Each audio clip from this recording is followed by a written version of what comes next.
發射中心嘅現場啦。仲有40秒。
載住啱啱點火升空啦！啱啱聽到啦，其中一個叫做程序轉彎，咁大約係點火之後嘅12秒發生㗎。咁就係咧就住地球嘅一啲傾斜嘅方向啦，就可以節省啲燃料，咁就令到個火箭之後咧可以進入到預定嘅軌道，咁做好一啲準備。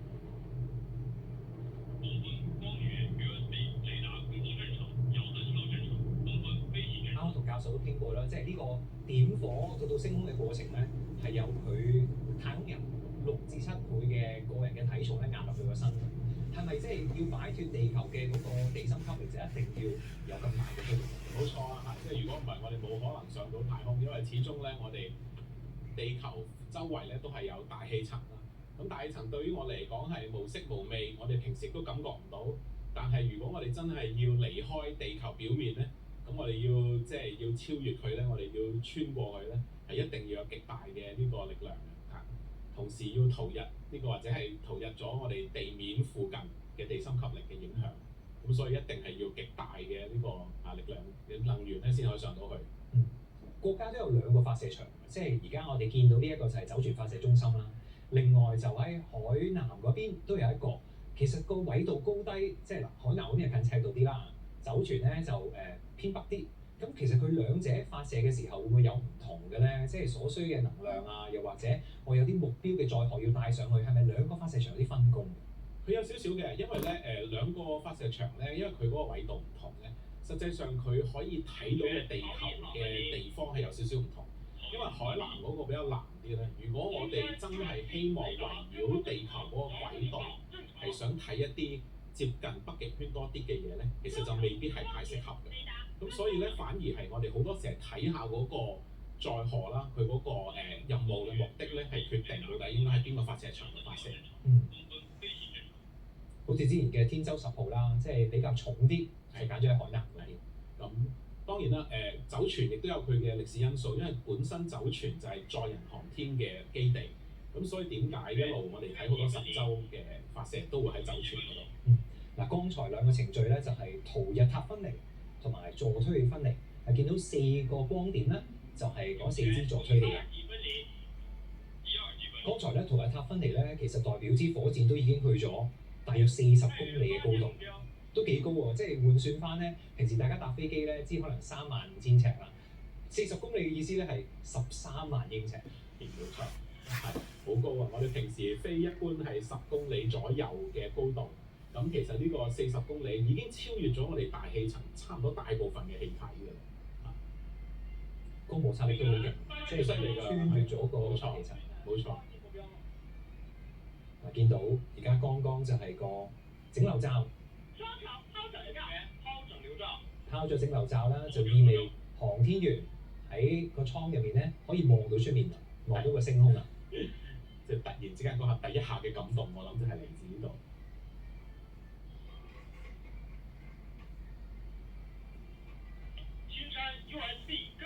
見到頭先個逃逸塔已經分離咗啦，其實嗰個係咪已經係唔可以翻轉頭啊？即係代表嗰一個已經係直衝㗎啦，一定要係往太空去㗎啦。我諗咁講啦，即係既然逃逸塔都逃逸塔，顧名思義就係俾宇航員如果之前嘅步驟有啲咩問題要逃逸啦，咁我哋都抌得啦嚇，抌得嘅佢就拍咁，即係話亦都應該講咧，今次咧應該又係另外一次好成功嘅發射嚇，咁我哋就一路直往太空㗎啦。睇到啲好靚嘅嚇，呢啲因為我哋穿過嗰個大氣層一啲嚇離子咧發出嚟嘅光嚇，所以都係好美麗嘅。好多太空人咧之前嘅分享都係話個整流罩一打開嗰下，嗰一份即係以往未見過一啲畫面啊，即係開始可能見到地球嘅一啲弧形啊等等，都係喺嗰一刻發生。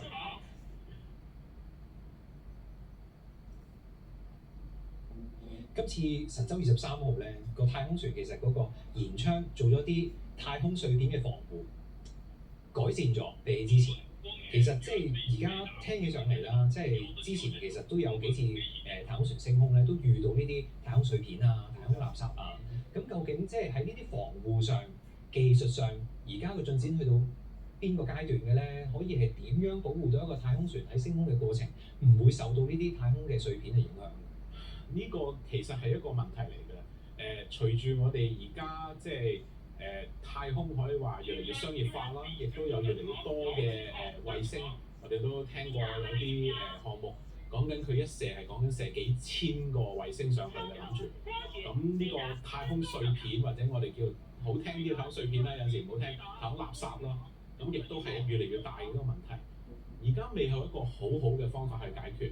即係而家因為嗰啲碎片咧，佢有啲係太過細，咁如果撞擊到嗰個即係太空船啊等等，其實會對於機械嘅設計咧係有造成影響。呢一個咧實際上其實我哋中國嘅太空站同埋國際太空站咧都遇過呢啲事情發生。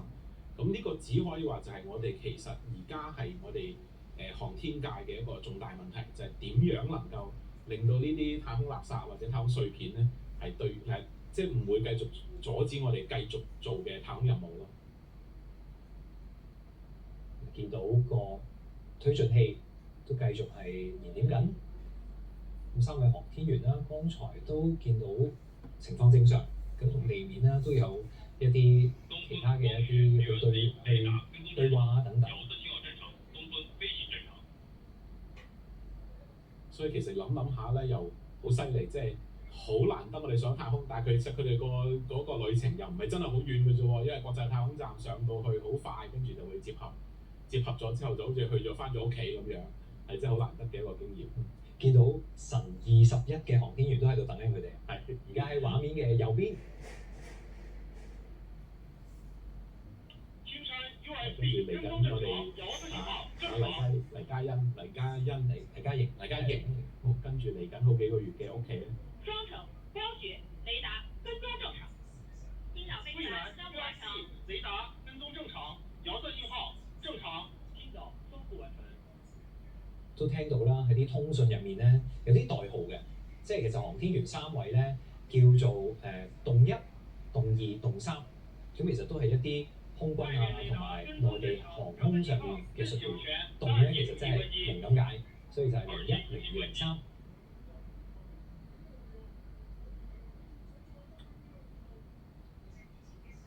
而家佢哋發射咧已經大約係8分鐘㗎啦，升到空已經8分鐘啦。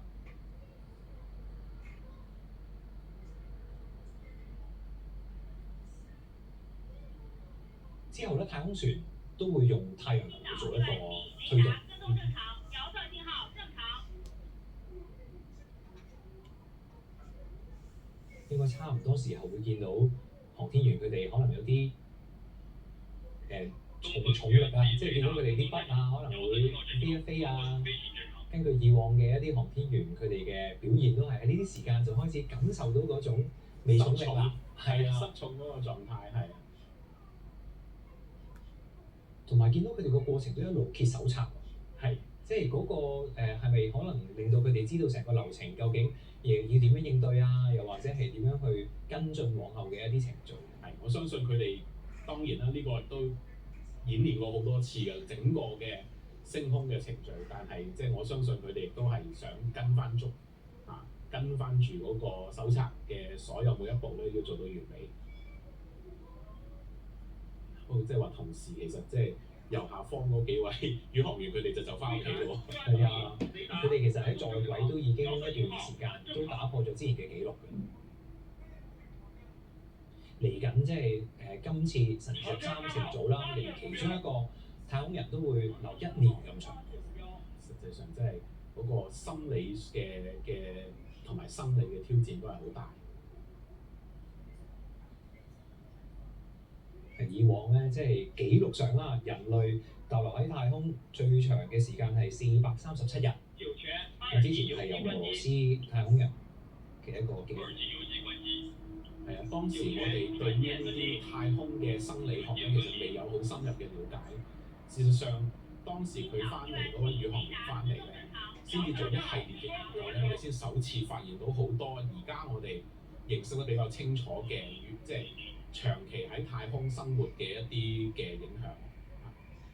通常會發生啲咩事嘅咧？例如對啲骨啊，或者對啲肌肉啊，有好多講法就話應該會有啲流失嘅。係，佢有嗰個疏鬆嘅情況啦，或者成個身體嘅體液個分佈咧都會有改變。咁所以點解即近10幾20年，即係呢？因為之前講嗰位宇航員都之前一段時間啦，所以而家咧佢哋啲各個嘅各國嘅都對佢嘅宇航員咧，即係希望佢哋能夠喺太空咧都要保持翻一個健康嘅身體，即係要做下運動啦，要飲食方面都要注意啊，希望佢哋能夠以健康嘅身體翻嚟。見過有啲航天員喺太空艙度跑步，喺太空站入面係有部跑步機俾佢。呢個係佢哋嘅每一日嘅任務之一嚟嘅，係一定要做，因為一定要保持翻嗰個活動，令到嗰個肌肉咧係唔會流失嗰個肌肉個重量。同埋要記錄住佢哋自己嘅一啲維生嘅指數啊等等，心跳啊、血壓啊等等。係，所以呢個即係我哋實際上即係航天嘅事業咧，我哋發展到嘅嘢，當然啦，固然對於我哋外太空啊，成個宇宙嘅認識係增加咗，但係實際上其實對於好多唔同嘅學科都會有好大嘅貢獻。即係好似頭先講嘅我哋生理學啊，而家都認識咗好多。咁固然啦，喺天宮太空站亦都有做好多唔同類型嘅實驗嘅，材料科學實驗又有，一啲生物學嘅實驗又有，固然亦都有天文學嘅實驗，即係我自己嘅最關心嘅課題啊。咁所以呢啲都即係對於我哋整個人類嘅知識咧，都係一個好大嘅促進。喺太空啦，即係離開地球表面啦，一啲距離個重力好唔同㗎嘛。如果呢啲實驗係喺太空站度做嘅，嗰個科學上嘅意味有啲咩重點嘅咧？即係點解要擺上太空去做一啲地面其實都做到嘅實驗咧？係咪有唔同？係，即係有好多因為即係喺嗰個太空站嘅失重環境咧，其實有一啲我哋地面上覺得係必然發生嘅現象，即係好簡單，例如話空氣嘅對流，呢啲咧喺太空站裏面都冇咗。嗱，咁固然啦，你話係咪冇咗呢啲環境對於我哋嘅日常生活好大影響咧？咁暫時睇又未必，但係對於我哋對學術嘅追求，對於我哋知識嘅追求，呢個一定係有好大嘅意思。同時而家咧，我哋亦都真係希望咧，經過一啲有趣新奇嘅實驗咧，有陣時都發現到一啲可能做一啲新材料嘅方法啦，或者對於一啲生命喺宇宙上面存在。到底能唔能夠存在？喺咩環境能夠存在？呢啲問題咧都有更加好嘅答案。啱啱飛船嘅太陽帆板就展開咗啦，亦都進入咗預定嘅軌道。大概距離地面幾高咧？呢個我就而家呢個 moment 就唔知啦。咁到最後咧，佢哋大約會喺400公里嘅高度距離地面，300至400。所以其實係好特別嘅一個經驗，因為圍繞地球一個圈係講緊90幾分鐘，所以一日24小時咧，太陽又升又降，又升又降10幾次嘅，係好快好快嘅其實。我哋睇咧即係嗰個，我哋睇咧好多時覺得佢好似好慢啊，喐得好少咁樣，但係實際上其實佢係以非常之高嘅速度喺度行緊。通報座艙大氣環境及身體情況。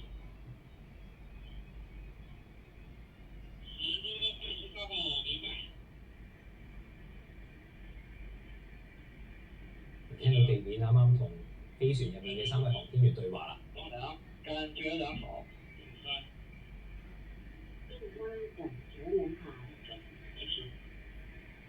啱啱聽到港產太空人黎嘉瑩回答咗地面，感覺良好。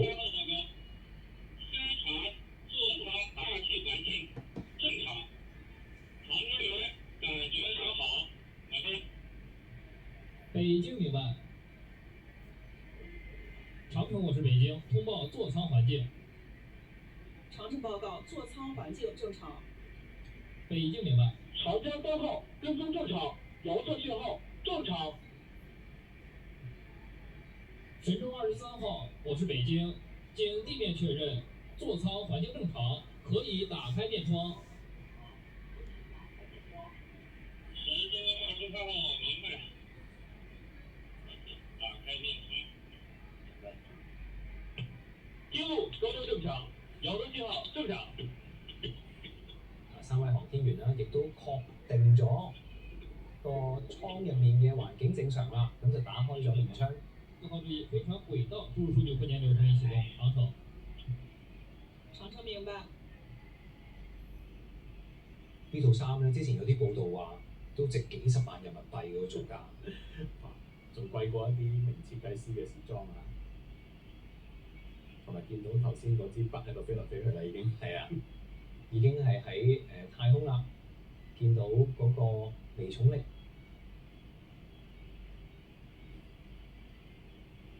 咁剛才提到，即係佢哋喺太空其實都要維持一啲健康嘅飲食啦。以前咧個印象就係好多時候喺太空都要食一啲乾啊，又或者係喺已經處理咗好儲存嘅一啲食物。最新已經唔係喎，我見係啦，有啲氣炸鍋帶咗上去太空。係氣炸鍋又食到啦，燒烤又食到啦。佢哋亦都自己去種植一啲蔬菜啦，有新鮮嘅蔬菜啦，真係所以而家做即係而家我哋應該咁講啦，整個即係以前我哋會覺得喺太空咧就哇，即係只可以係一啲過一啲好苦嘅生活。而家咧太空我哋令到嗰個太空嘅環境越嚟越適合人類嘅生活。咁所以點解而家我哋都開始有陣時都諗啦，能唔能夠設立一啲長期嘅太空站？咁唔單止係好似圍繞住我哋地球呢一類太空站，甚至有一啲科學家好一啲其他嘅商人等等都好，都諗緊我哋有冇可能喺月面做一啲固定嘅駐人嘅觀察站？咁呢一個我諗嗰個可能性而家睇嚟係越嚟越高因為即係我哋嗰個基本嘅技術，我哋已經能夠掌握到，能夠點樣能夠好長期去維生呢一樣嘢基本上做到。圍繞地球同喺月球表面去生存，又或者係長期駐留，有冇啲咩分別咧？喺個條件上，喺我哋嘅配套上，有冇啲監察啊？又或者喺科學上係要進展到某個地步先至做到？我諗主要係個安全性，因為如果始終係我哋呢啲400公里外嘅我哋近地嘅，當然啦即係如果我哋一有啲咩問題，我哋派另外一艘飛船去接佢哋翻嚟，係接啲太空人翻嚟係相對容易嘅。固然啲最近都出現過啲問題啦，國際太空站亦都出現過少少嘅問題，即係話接啲太空人翻嚟都有啲問題。但係如果喺月面嘅話咧，呢一個一定係要更加好嘅計劃。即係如果有任何嘅差錯咧，我哋要接翻啲太空人翻嚟，嗰個我哋嘅計劃一定係要做得更加好。咁固然咧，月面嗰個環境亦都係你可以話係更加嚴峻，因為佢係咁遙遠嘅呢個地方表面等等嘅輻射，我哋都要處理。固然啦，其實喺我哋呢個近地400公里外嘅，都已經有好多呢啲問題。我喺月面會有產生到更加多嘅問題。但係我哋能夠可能做到嘅亦都有更加多，就係而家例如好簡單，即係會唔會有可能喺月面嗰度設立一個望遠鏡？因為月球嘅背面我哋有一面係成日睇成日背住我哋地球咁樣呢啲咧能夠做到一啲科研嘅項目，咁都係一啲即係而家好多科學家都討論緊嘅話題。東風明白。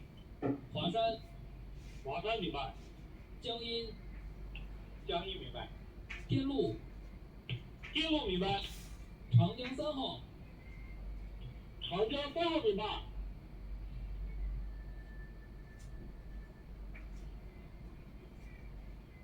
見到地面中心都確定緊，北京東風報告。各個組員不同嘅觀測點，我是北京東風聽將，明白緊啲指令。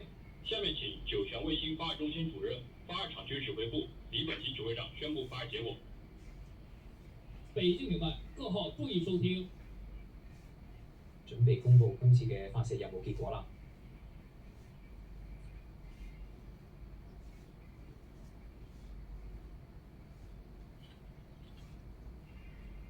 各位領導、同志們，根據火箭飛行數據及北京航天飛行控制中心監視計算，長征2號 F-23火箭已將神舟23號載人飛船準確送入預定軌道，飛船工作正常。我宣布，神舟23號發射任務取得圓滿成功。